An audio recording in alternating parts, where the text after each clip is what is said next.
So, Stinger V electrode holder, had this thing roughly about a year now.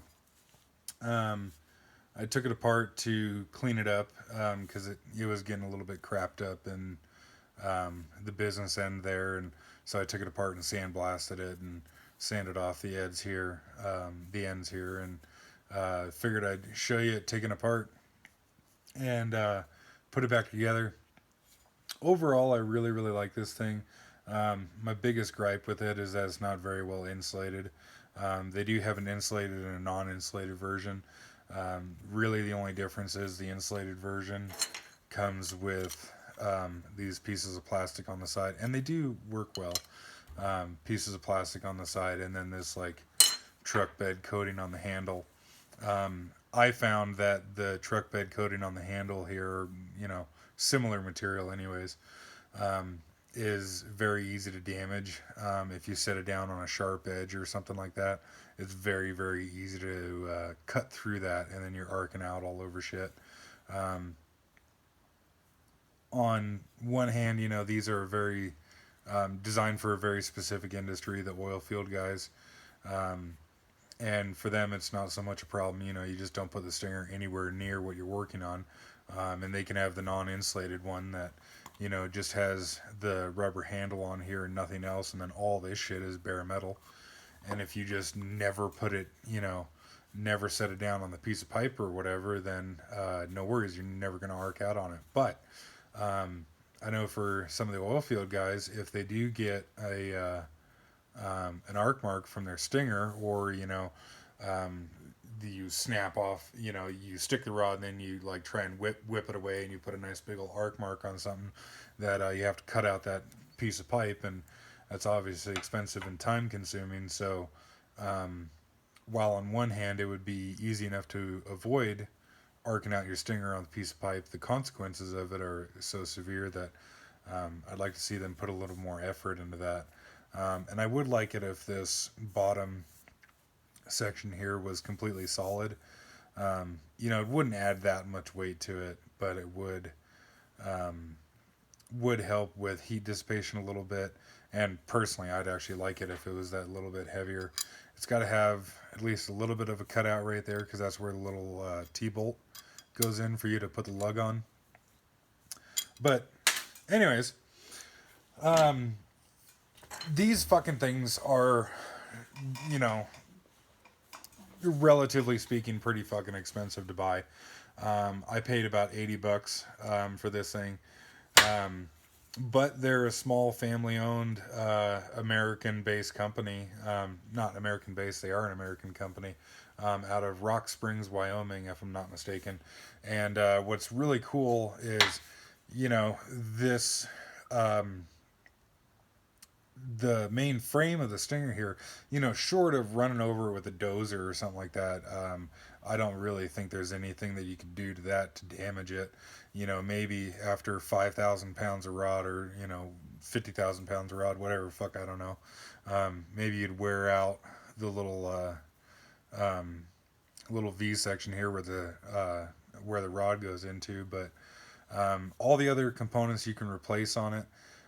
You can get new springs for it, new insulators, new handles, new levers, all that kind of stuff. And so I really like the option of being able to get parts for these things and keep them going. Because, if you can keep one of these frames going for, 20 years or whatever, then that $80 purchase price starts sounding really cheap.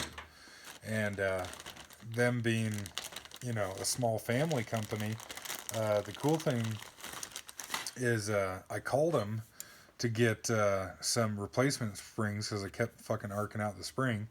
Um, and lady picked up the phone right away. I don't remember her name, but she was very, very helpful on the phone. Got me, a couple springs and a couple insulators. Um, no bullshit. You don't have to go through a menu, press one for English, none of that shit. Just call them. Somebody answers right away, and more than happy to help. So all those things put together, and I'm more than happy to spend a little extra money on one of these things. I'm a small company myself, and I am more than happy to support a small company versus sending my hard-earned money to, some overseas made in China shitbag conglomeration of some big corporate piece of shit where um, they're going to treat their employees like shit and just pocket the cash. But that's a, rant for another day. So, figured I'd put this guy together here. I've got a pretty small, it's probably number 4 gauge or some shit like that, cable on here, but it's what I had at the time, and I haven't let the smoke out of the cable yet. And I've got it pretty toasty, so I figure I'll keep trying to turn the cable into a heating element, and one of these days when I fuck up the cable, I'll replace it. But so this little T-bolt goes through the bottom there, and then I'm going to put this piece of heat shrink on there, and I'll show you what that's for later. And then just put the little nut on here, and absolutely riveting, exciting footage, I know, but I don't know how to edit videos to speed this up or whatever, and I don't have the time or the give a shit factor at the moment to learn how. So you're just going to have to watch me play with my nuts here for a little bit. So that dude goes on there, and then we have these side insulator pieces that go on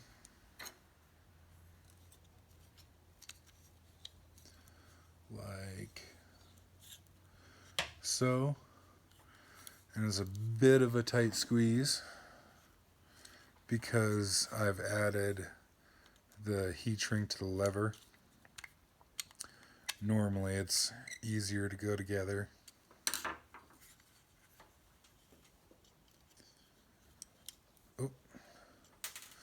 Oh, that's not good. Losing my nuts. Oh crap. Where the fuck did that go? Of course I gotta...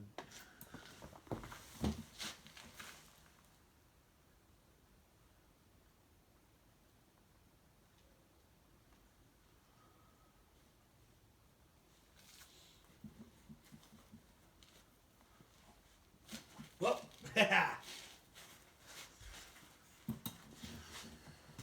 got a bunch of metal dust and shit on the ground, so it makes it that much harder to try and find it.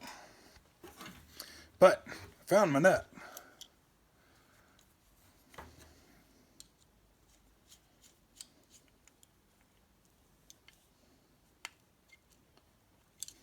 Come on, bitch.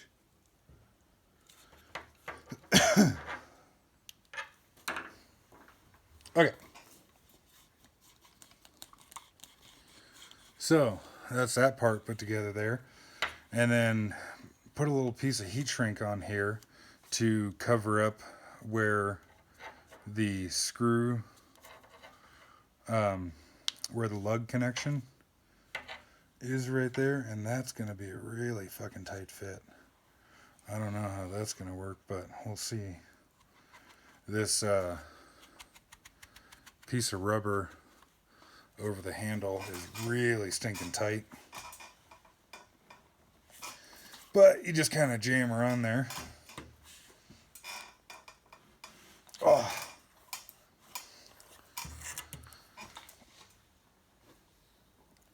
Oh, fuck.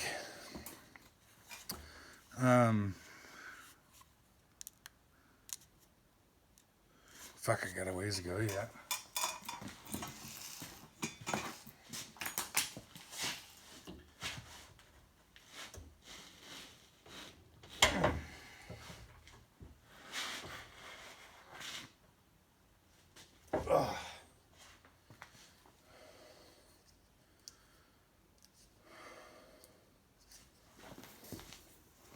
All right.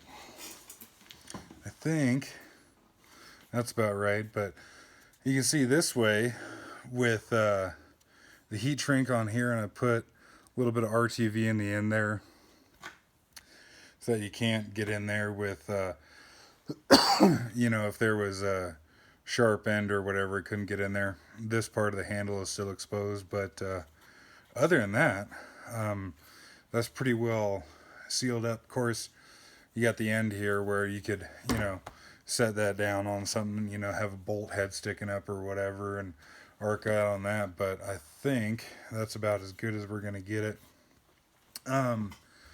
So got a couple of selections of rod here, cute little 16th inch, and fits just fine in there. Of course, 1/8 inch rod fits in there, no problem. And then this guy here is quarter inch rod, and it's a snug fit. There's no doubt about that, but it does fit in there. So that's that's gonna do for 99% of people out there. The only reason that this is such a tight fit on there is I've stuck the rod, and then you just release and pull off, and then it'll arc out in there and kind of screw it up. When this thing was new, it would fit that 1/4 inch rod a whole lot better, and if you take a round file in there or whatever, clean it up a bit. But show you here the thing that I really like about this Stinger. For one, now once I've done that, then it's pretty well insulated. You can throw it down and whatever, and it's not going to arc out on anything. It was really fucking annoying before, when I first got this thing, before I put all this shit on here. You'd throw it down on the table, go start the welder, and next thing you know, the fucking thing's arcing out all over the place. But it holds onto the rod extremely, extremely tight. Of course, you can get the screw type electrode holders. This one here is just a really shitty, well, I say shitty, it's a Chinese one. It's actually pretty nice. I like it. I got it from the local parts store for like $12 or something like that. Just for the pure fact that I actually didn't know that these existed when I bought this thing. And Linco makes, well, everything I've seen from Linco so far is American made, but Linco makes a screw type electrode holder that doesn't have the protrusion. It's just like a smooth fucking dildo looking thing that just has a hole in the end of it, and you stick the electrode in there. And I'm gonna get one of those, but I'm the kind of person, I can't throw away something if it still is working, so I'm gonna burn this thing up before I get one of those. But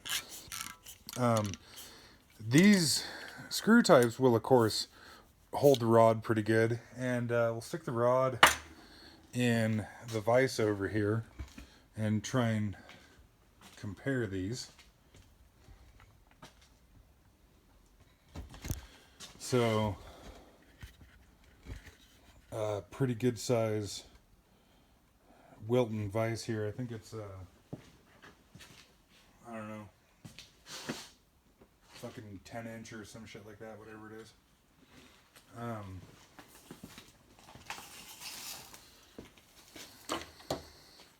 So start out with the Chinesium screw type here. And so these do hold tight enough for working, but if you stick the end of the rod, then they're kind of annoying to have to sit here and twist on it like an idiot to disconnect it. But I would imagine, yeah, we can just pull that right off.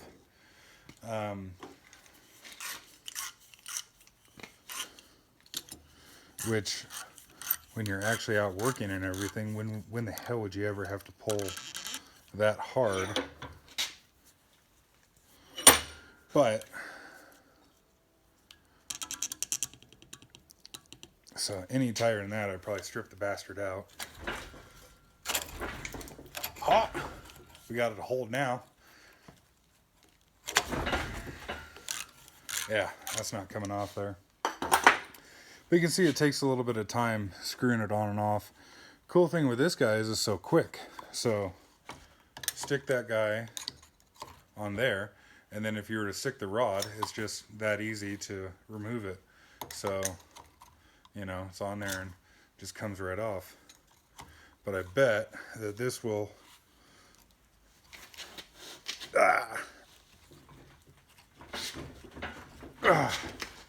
Yeah, so maybe if we stick it in there and try and pry it out or something. Oh, here we go.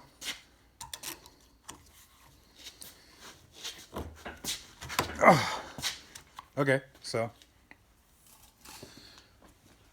do get it to slip, but it sticks on there really, really tight.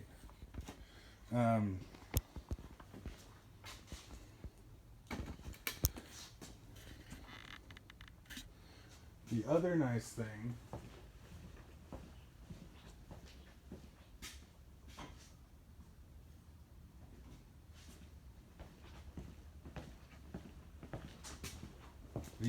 thing about these, for what I do, because I have to get into some really shitty tight spots sometimes, is that sometimes a full length electrode, and this is a 12-inch actually, sometimes a full length electrode is too long and you can't get it into somewhere.